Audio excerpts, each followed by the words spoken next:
More than 5 years since coconut oil began its meteoric rise in the U.S. marketplace, the confusion about it has not waned a bit. Should I switch to coconut oil, is consistently one of the most common questions that come across my desktop. Not surprising given that you could throw a dart at the internet and hit a claim about the oil's amazing healing power.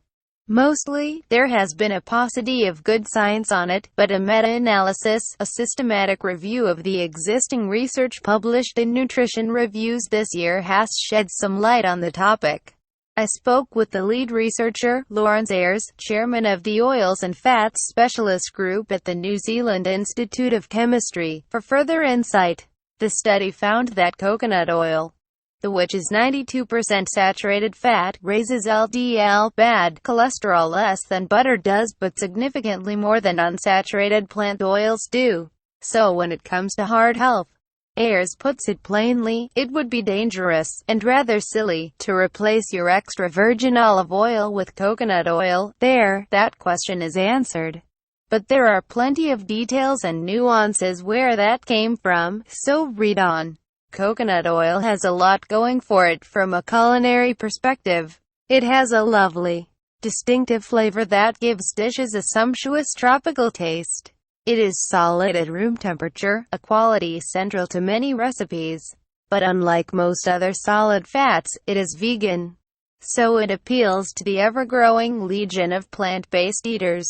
Also, like other saturated fats, it is very stable in heat, so it is good for stir-frying and sautéing. Contrary to a common myth, monounsaturated fats such as olive oil is also quite stable in heat, and good quality olive oil is excellent for high-heat sautéing. Polyunsaturated oils such as corn oil are less stable in heat, and nut oils should not be heated much at all. But one of the biggest things coconut oil has behind it right now, unfortunately for the consumer, is a lot of marketing hype that makes it out to be a miracle food. There is nothing wrong with coconut oil in moderation, but it is not a cure for everything or a wonder fat, says Ayres.